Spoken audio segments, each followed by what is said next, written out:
آج ہم حضرت شاہ عالم بخاری رحمۃ اللہ علیہ کی ابتدائی زندگی پر بات کر رہے ہیں، خاص طور پر ان کا بچپن، تعلیم اور وہ جو شروع کی کرامات ان سے منسوب ہیں۔ جی بالکل، ہمارے پاس جو مواد ہے، بچپن، تعلیم و تربیت اور کرامات شاہ عالم، اس سے ہم کچھ اہم واقعات اور ان کے پیچھے جو نکات ہیں ان کو سمجھنے کی کوشش کریں گے۔ صحیح، تو یہ ایک طرح سے ان کی شخصیت کے بالکل ابتدائی نقوش کو دیکھنا ہے۔ جی ہاں بالکل، مقصد صرف کہانی سنانا نہیں بلکہ گہرائی میں جانا ہے۔ چلیں تو پھر شروع کرتے ہیں۔ سب سے پہلے ان کی بسم اللہ خوانی کی رسم کا ذکر آتا ہے۔ یہ کب ہوئی تھی اور اس میں کیا خاص بات تھی؟ یہ واقعہ ہے 21 ربیع الاول 821 ہجری کا۔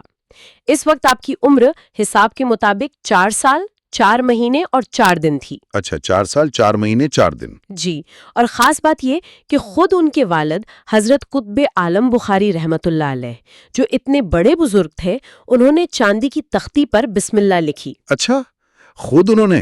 جی خود، اور پھر اپنا لعاب دہن یعنی تھوک مبارک آپ کو لگایا اور ایک کھجور بھی کھلائی۔ اچھا، تو یہ صرف ایک رسم نہیں تھی، یہ ایک طرح سے روحانی فیض کی منتقلی تھی۔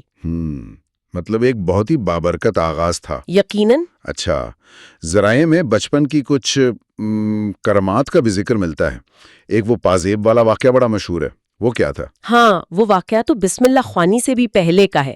آپ کی پھوپھی تھیں حضرت بی بی فاطمہ، ان کی پازیب گم ہو گئی تھی۔ اچھا، تو وہ پریشان تھیں۔ ننھے شاہ عالم نے جو خود ابھی بہت چھوٹے تھے، انہیں پریشان دیکھا تو کہنے لگے کہ میں ڈھونڈ دیتا ہوں۔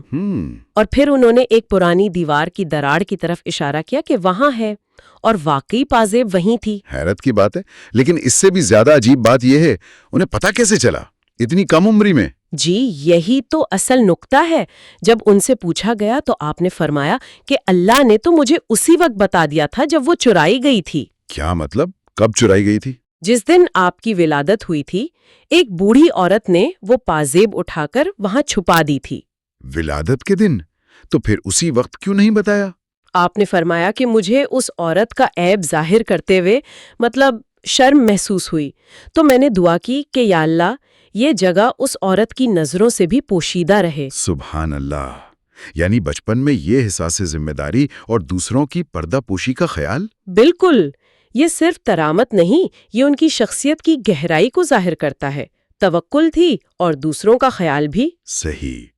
اچھا، پھر ان کی باقاعدہ تعلیم و تربیت کا سلسلہ کیسے شروع ہوا؟ کن اساتذہ سے انہوں نے علم حاصل کیا؟ دیکھیں، بنیادی تربیت تو ظاہر ہے والد محترم حضرت قطب عالم سے ہی ملی، وہی ان کے پہلے استاد اور مرشد تھے۔ جی، لیکن والد صاحب کے حکم پر ہی آپ نے اس وقت کے جو بڑے نامور علماء اور مشائخ تھے ان سے بھی علم حاصل کیا۔ کون کون تھے ان میں؟ ان میں شیخ رکن الدین کان شکر کا نام آتا ہے، شیخ احمد کھٹو گنج بخش مغربی، پھر خواجہ شاہ بارک اللہ چشتی، مولانا سید کمال الدین حنفی چشتی اور مولانا علی زینکی رحمت اللہ علیہم۔ یہ بڑے نام ہیں۔ خواجہ شاہ بارک اللہ چشتی کا آپ نے ذکر کیا، ان کے بارے میں کہا جاتا ہے کہ انہوں نے ہی شاہ عالم کا خطاب دیا تھا۔ جی ہاں بالکل، روایت میں یہی آتا ہے، اور یہ بھی کہتے ہیں کہ جب انہوں نے خطاب دیا تو ان کی اپنی عمر 159 سال تھی، اور وہ اس عمر میں بھی جسمانی طور پہ کافی مضبوط تھے، دیوار وغیرہ خود چن لیتے تھے۔ 159 سال، اور انہوں نے ہی ولایت گجرات بھی عطا کی۔ یہ ولایت سے کیا مراد ہے یہاں؟ یہ کوئی دنیاوی عہدہ نہیں تھا، یہ ایک روحانی ذمہ داری یا مقام سمجھا جاتا ہے، یعنی اس علاقے کی گجرات کی روحانی رہنمائی اور فیض پہنچانے کا ایک طرح سے اختیار۔ اچھا، سمجھ گیا۔ آپ نے مولانا علی زینکی کا بھی نام لیا، ان کے ساتھ بھی کچھ ایسے واقعات پیش آئیں؟ جی، مولانا علی زینکی جو ان کے استاد تھے، ان کے ساتھ 2 واقعات خاص طور پر مشہور ہیں۔ اچھا، ایک بار وہ سبق پڑھا رہے تھے تو ان کے دل میں گرم حلوے اور روٹی کی خواہش پیدا ہوئی، تو شاہ عالم نے فوراً اپنی تختی اٹھائی اور اس کے نیچے سے گرما گرم حلوہ اور روٹی پیش کر دی۔ ہیں؟ تختی کے نیچے سے؟ جی، اور دوسری بار وہ علم الصرف کی کتاب پڑھا رہے تھے، میزان الصرف، تو استاد نے ویسے ہی کہا کہ بھئی چاندی کے کچھ سکے ہوتے اور گائے کا تازہ دودھ ہوتا، تو آپ نے فوراً ایک آستین سے تازہ دودھ کی دھار نکال دی اور دوسری آستین سے چاندی کے سکے نکال کر پیش کر دیے۔ یہ تو واقعی حیران کن واقعات ہیں۔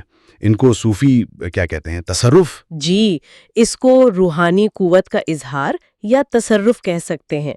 یہ ان کی غیر معمولی صلاحیتوں کی طرف اشارہ کرتے ہیں۔ یقیناً، لیکن ایک سوال ذہن میں آتا ہے، ان کرامات کا جب اس طرح کھلے عام ظہور ہوتا تھا تو اس پر کوئی رد عمل بھی آتا تھا، خاص طور پر والد صاحب حضرت قطب عالم کی طرف سے؟ ہاں، یہ بہت اہم بات ہے۔ حضرت قطب عالم اس طرح کھلے عام کرامات ظاہر کرنے کو پسند نہیں فرماتے تھے۔ اچھا، کیوں؟ وہ سمجھتے تھے کہ اس سے توجہ اصل مقصد یعنی اللہ کی معرفت سے ہٹ سکتی ہے۔ سالک کے راستے میں یہ ایک طرح کی رکاوٹ بھی بن سکتی ہے۔ صحیح۔ چنانچہ ایک مرتبہ کسی ایسی ہی کرامت کے ظاہر ہونے پر انہوں نے سندھی زبان میں شاہ عالم کو تنبیہ کی، جس کا مفہوم کچھ یوں بنتا ہے کہ تم سے ایک قطرہ بھی ہضم نہیں ہوتا۔ یعنی تم اپنی روحانی طاقت کو چھپا نہیں سکتے، ظاہر کر دیتے ہو۔ جی بالکل، مطلب یہ کہ تم یہ راز اپنے اندر نہیں رکھ پاتے، جبکہ تمہارے بڑے بھائی وہ تو معرفت کے سمندر پی کے بھی خاموش رہتے ہیں۔ اس میں تو بڑی گہری نصیحت ہے۔